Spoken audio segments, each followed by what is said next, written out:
مصر الإمارات على شاشة المصرية برعاية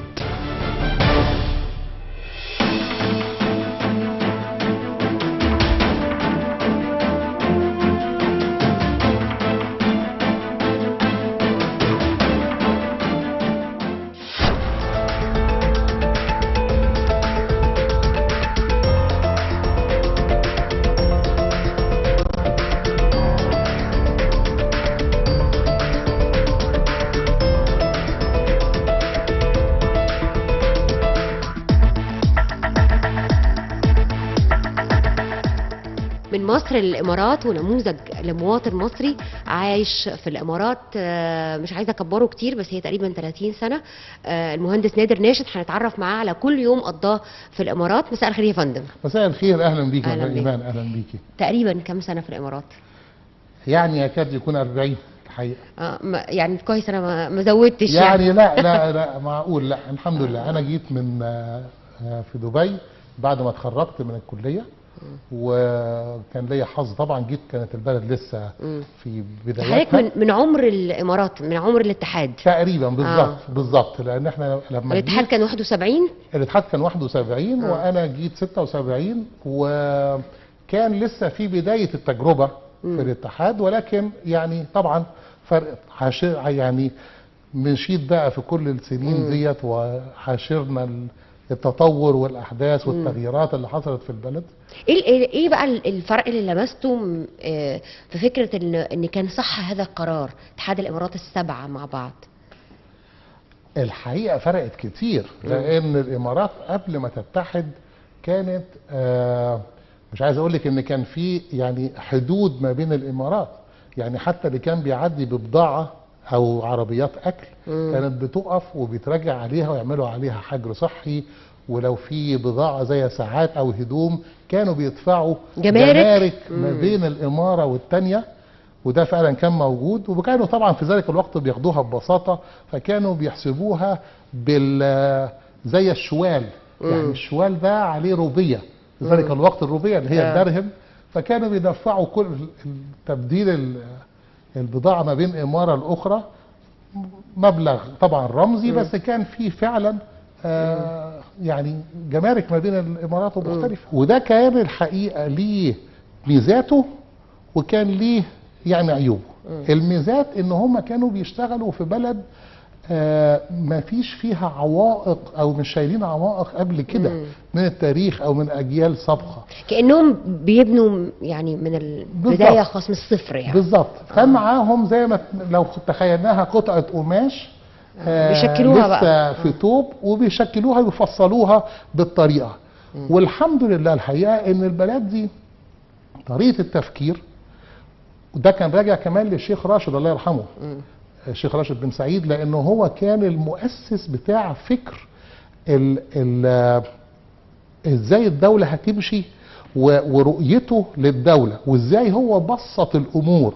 يعني هو الحقيقه كان راجل خدها بفكر عفوي بدوي تلقائي، ومنها اتعامل مع البلد كأن هي شركه صغيره او شركه كبيره كدوله. يعني نقدر نقول انها كانت يعني كان ليهم رؤيه معينه عايزين ينفذوها. الحقيقه طبعا الاسس ان هو كان الشيخ راشد الله يرحمه شايف انه مفيش مجال اقوى من المجال التجاري، ان هو يعمل مركز تجاري في دبي.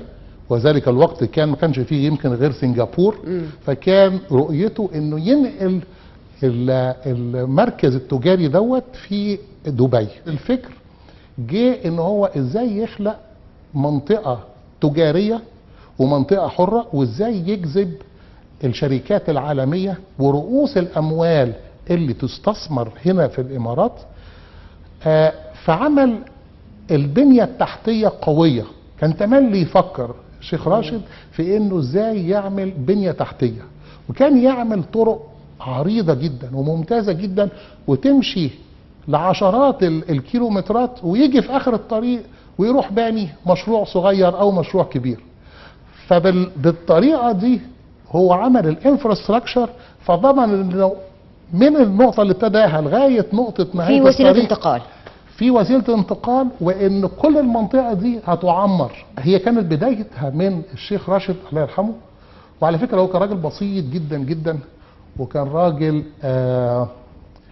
معروف انه يصحى بدري قوي الصبح وينزل في العربيه بنفسه ويمشي في الشارع، يركب العربيه وجنبيه السواق يمشي في الشارع ويشوف، وكان معاه سواء مدير البلديه او بعض الناس المقربين، ويبتدوا يتناقشوا ببساطه ايه اللي ممكن يعملوه هنا وايه اللي ممكن يعملوه هنا، وياخد رايهم ويشوف من فين هيمولوه، وبالبساطه وبالطريقه دي الحقيقه ابتدت دبي. اكتر مكان قريب لقلبك ايه هنا في الامارات؟ والله دبي كلها، ان جيتي للحق اصل يعني لو ابتدينا من 40 سنه، دبي ما كانت عباره عن وسط ديره، وده هي المنطقه القديمه. وعلى فكره يعني هنا وزال لغايه دلوقتي في ميدان احنا بنسميه هنا في الامارات دوار عبد الناصر، وده كان اسمه على جمال عبد الناصر. طبعا يعني الرئيس جمال عبد الناصر ليه مكانه كبيره ويعني هنا بيقدروا جدا، فكان اكبر ميدان موجود في دبي وكان اسمه ميدان عبد الناصر. فده كان من الاماكن. طبعا دبي كبرت جدا طبعا وتوسعت والمشاريع كترت، وما اخبيش عليكي سر ان انا لو نزلت ولا سافرت لمده شهر ولا شهر ونص ورجعت ممكن اتوه. لا والله ممكن الاقي شارع جديد اتفتح او مخرج جديد من اكزيت واخشه، او ما اكونش حاطط في ذهني ان انا يعني المفروض اقرا اعتمادا ان انا بقى عارف دبي، وممكن اتوه. ولو تهت لف بقى ودور وروح، يمكن اقعد اسوق فيها ربع ساعه عشان اعرف ارجع تاني يعني. فدي الحقيقه جمال دبي يعني. هو احنا قريب مننا هنا شارع الشيخ زايد؟ احنا شارع الشيخ زايد على بعد امتار يعني مننا، ونفسي ان انت بقى تشوفي جزء من دبي ونتكلم. خلينا نشوف. يلا نوري، اهلا بيك، تشرف. مصر الامارات على شاشه المصريه برعايه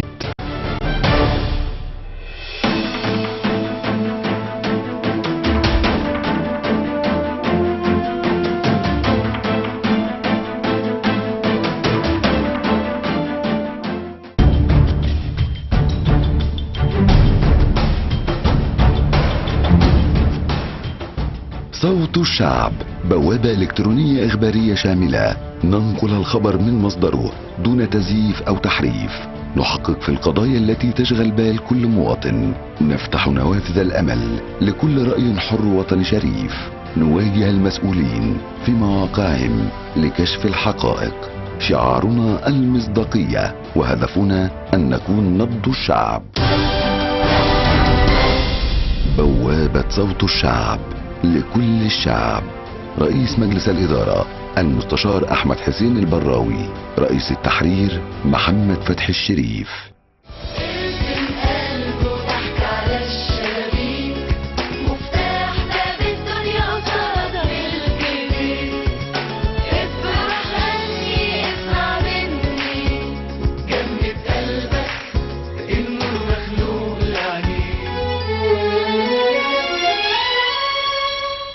في مركز مجدي يعقوب للقلب كل جنيه بتتبرع بيه مش بس بينقذ قلب طفل، ده بينقذ حياة عيلة.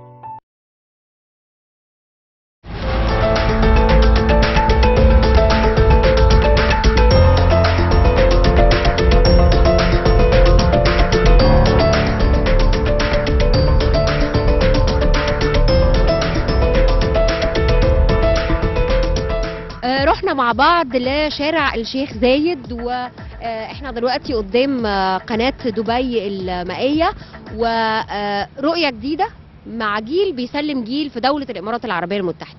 مهندس نادر، ده رؤية مكملة، هي يمكن مختلفة شوية، ولكن الأجيال هنا كلها في هدف واحد. مظبوط، هو نفس اللي كنا لسه يعني نفس الرؤيه اللي شافها الشيخ راشد الله يرحمه. زي ما كنت بقول لك بيعمل الطريق وبيمد العمار، والناس بعد كده بتقوم بالمشاريع في المنطقه اللي في النص. ده طبعا مشروع من المشاريع الممتازه اللي عملها الشيخ محمد، وبيها خلق منطقه جديده ترفيهيه، وادى قيمه كبيره الخليج التجاري، لان المنطقه اللي هناك دي كلها ما كانتش موجوده من سنين قريبه، ولكن احنا عندنا زي كان منطقه اسمها الخور، ودي زي لسان داخل من الميه من الخليج.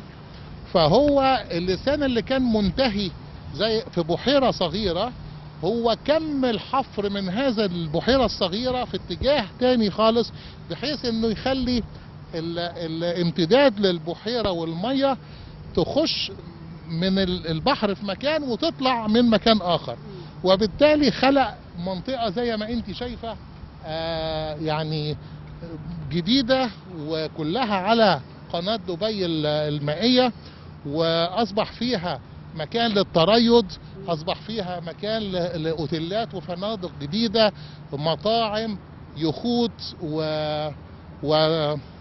ومواصلات مائيه. والحقيقه خلق منطقه يعني في منتهى الجمال، طبعا استثمار هايل بالنسبه لدبي.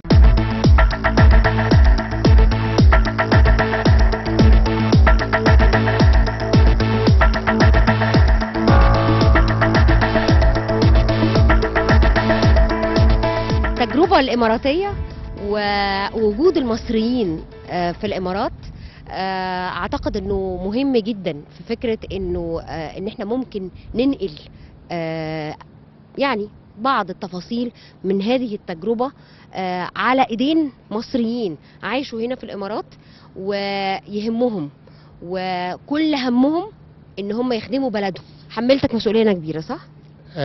لا بس ده سؤال يعني انت فتحتي منطقة مهمة الحقيقة، لانه محدش بينكر ان التجربة الاماراتية تجربة ناجحة، يعني دي مهمة جدا، ومحدش بينكر انه التجربة الناجحة دي كانت تجربة عارفة لما يقول لك السهل الممتنع، اللي هو بسيطة، يعني الموضوع ما كانش فيه أشياء ضخمة وتخطيطات عظيمة وخطط طويلة المدى، وحتى من الأقوال المأثورة في البلد هنا تملي يقولوا إحنا بنفكر إحنا عايزين الشعب أو نسهل للناس ونسعد الناس ماكسيمم في خلال سنتين، تملي اقصاها سنتين، لو في خطه او في مشروع او في حاجه هو ماكسيمم عايز يتنفذ في خلال سنتين. انا عايز اشوف العائد بتاعه سواء هو ايا كان هذا العائد على البلد في خلال بالكثير سنتين ثلاثه. انتوا بقى كمصريين عشتوا هذه التجربه، ولو فكرت في يوم من الايام انك تنقل خبرتك وتنقل كتير من اللي استفدته من هذه التجربه لمصر، هتعمل ايه؟ اقول لحضرتك هنا الناس او الحكومه بتدي مسؤوليات للمديرين والمسؤولين عن كل دائره، والمسؤول مع التيم بتاعه عندهم كامل السلطه في التصرف لصالح المواطن اولا، وللتسهيل عن المواطن اولا، وانه ينجح الدايره دي او ينجح الجزء القطاع اللي هو فيه، لازم ينجحه، ما يكونش عائق، ما يكونش قطاع بيخسر فلوس، ولكن اولا مصلحه المواطن، اسعاد المواطن، تسهيل عن المواطن، وده اوتوماتيكلي بيعود على سرعه الانجاز وبالتالي نجاح الشيء ايا كان. ده يعني البساطه. هنا ما فيش حاجه اسمها مسؤول بابه مقفول، يعني الشيخ محمد الحقيقه بيعمل زيارات دوريه، لو لقى باب مقفول بيبقى فيه اعتقد يعني رفض تماما لهذا التصرف، ولذلك مبدأ الباب المفتوح، الناس لو عندها اي مشكلة بتخش للمدير، المدير عنده الوقت وعنده السلطة انه يحل الموضوع، وعنده كمان الاريا اللي يقدر ياخد فيها قرارات، مش خايف انه ما فيش التشكك، يعني يمكن هنا ما فيش حتة التشكك، لان المدير لو جاله واحد هو مواطن ولا هندي ولا مصري ولا امريكاني ولا ايا كانت جنسيته ايا كان لونه، هو هيتعامل معاه ازاي يقدر يسهل له الشيء في اطار طبعا القانون، وازاي هيقدر يساعده انه ينجز احسن. سرعة الانجاز ده في حد ذاته اضعاف النجاح بتاعه نفس الانجاز لو اتنفذ ببطء. ويمكن يعني انا يعني احب اذكر المثل ده. احنا واقفين هنا جنب مشروع للسيد خلف الحبتور، وهو من محبين مصر. يعني انا على اتصال شخصي بيه واعرفه من سنين كتيرة جدا، ومن محبين مصر وعامل مشاريع في مصر. وهو كان يعني في لقاء مع الرئيس عبد الفتاح السيسي من شهرين 3 وعشان خاطر استثماراته في مصر. لو حضرتك شفتي المشروع ده بس اللي ورانا، دي عبارة عن 4 فنادق بينجزوا في 3 سنين بيكون المشروع خالص. 4 فنادق، مشروع متكلف كتكلفة إجمالية فوق 11 مليار درهم، وبينجز فيه 3 سنين. لو ده أنجز في 15 سنة مش هيكون أبدا بنفس النجاح اللي ممكن ينجز فيه او بنفس العائد الاقتصادي. وده ناتج من ايه؟ انه كله مفترض حسن النوايا، كله مفترض انه ده القناة دبي المائية دي يعني احدث الانجازات للحكومة دبي، برضو انجزت في 1.5 سنة، يمكن 1.5 سنة. مدوا حفروا كل النهر او البحيرة والنهر اللي سعادتك شايفاه ده كله محفور في 1.5 سنة، واصبح النهارده حدث كبير يعني، وخلق منظر جميل لكل العمارات، رفع من قيمة الأراضي، رفع من قيمة الاستثمارات، شجع الناس انها تيجي، عمل مطاعم. مصر الإمارات على شاشة المصرية برعاية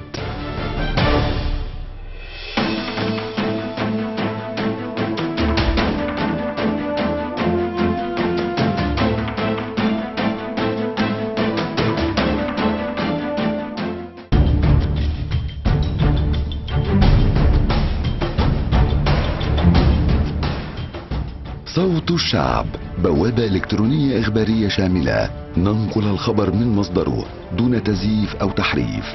نحقق في القضايا التي تشغل بال كل مواطن. نفتح نوافذ الأمل لكل رأي حر وطني شريف. نواجه المسؤولين في مواقعهم لكشف الحقائق. شعارنا المصداقية، وهدفنا أن نكون نبض الشعب. بوابة صوت الشعب لكل الشعب. رئيس مجلس الإدارة المستشار أحمد حسين البراوي. رئيس التحرير محمد فتحي الشريف.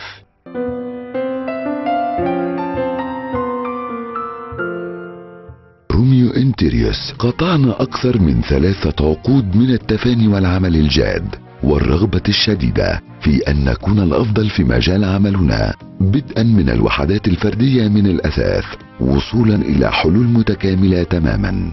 روميو انتيريوس توفر مجموعة كاملة من الخدمات تستلم لمشاريع الضيافة جنبا إلى جنب مع المشاريع التجارية والسكنية، لتصبح واحدة من الشركات الرائدة في دول مجلس التعاون الخليجي. على مدى سنوات قمنا بالاستثمار المستمر في فريقنا والبنية التحتية، وهما ما بين الشركات الرائدة في المنطقة من حيث القدرة على تصنيع وتنفيذ لصناعات التصميمات الداخلية. صياغة نجاحنا بسيطة وتعتمد على تقديم جودة عالية وتسليم في الوقت المحدد وعلى قدر الموازنة.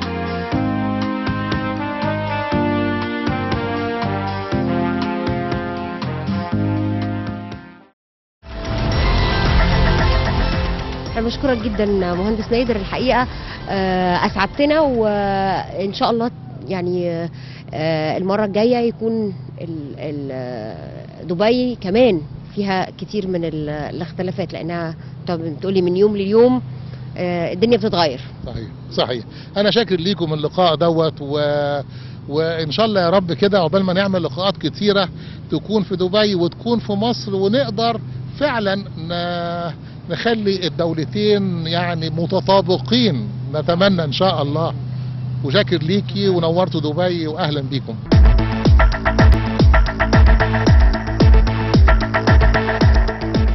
ناهد سعدة هي المرأة التي ينطبق عليها القول بأن وراء كل رجل ناجح امرأة تدفعه للنجاح، وذلك لتفوقها في الحياة الاجتماعية والحياة العملية.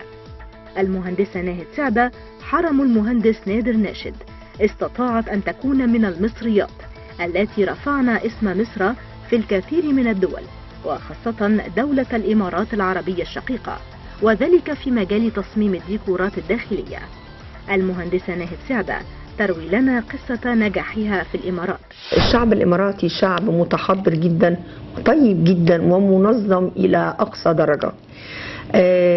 بالنسبة لي أنا الإمارات زيها زي مصر، كأني عايشة في مصر، بلد واحدة وروح واحدة وإخوة، حاسين إن احنا في أمان مع أخوة بينا، وتعامل في كل احترام، واحترام أدمية الإنسان مهم قوي هنا.